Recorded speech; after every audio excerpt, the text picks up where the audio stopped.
இப்போ பாஜக வந்து ஓபிஎஸ் வந்து பாஜகவை நம்பி இருந்தாரு. ஆனா பாஜக இந்த விஷயத்துல வந்து ஓபிஎஸ் கைவிட்டுருச்சு அப்படின்னு நம்ம பார்க்கலாமா? பாரதிய ஜனதா கட்சி அதனுடைய அகில இந்திய தலைமை அதிமுகவை ஒன்றுபடுத்துகிற முயற்சியில் முன்பு ஈடுபட்டது. எனக்கு அந்த முயற்சியை ஏன் கைவிட்டது என்று எனக்கு தெரியாது.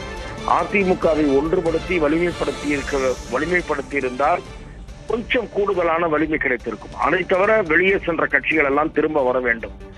பாரதிய ஜனதா கட்சி அதிமுக உட்கட்சி விவகாரத்தில் தலையிட விரும்பவில்லை என்று திரு எடப்பாடி பழனிசாமி கூறுகிறார்.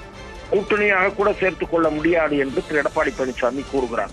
கூட்டணியாக சேர்த்துக் கொள்வதற்கு இவர் தயாராக இருந்தாலும் ஓபிஎஸ் தயாராக இல்லை. ஏனென்றால் நம்ப வைத்து கழுத்தெடுத்து விடுவார் என்று அவருடைய கட்சி பொதுக்குழுவிலே நிறைய பேர் பேசி இருக்கிறார்கள். ஆகவே அதிமுக எப்படி சட்டமன்ற தேர்தலின் போது, கடந்த சட்டமன்ற தேர்தலின் போது, நாடாளுமன்ற தேர்தலின் போதும் வாக்கு சரிவை சந்தித்ததோ அதே சரிவு இப்போதும் திரு டிடிவி மூலமும் திரு ஓபிஎஸ் மூலமும் அதிமுகவுக்குத்தான் பாதிப்பு ஏற்படும்.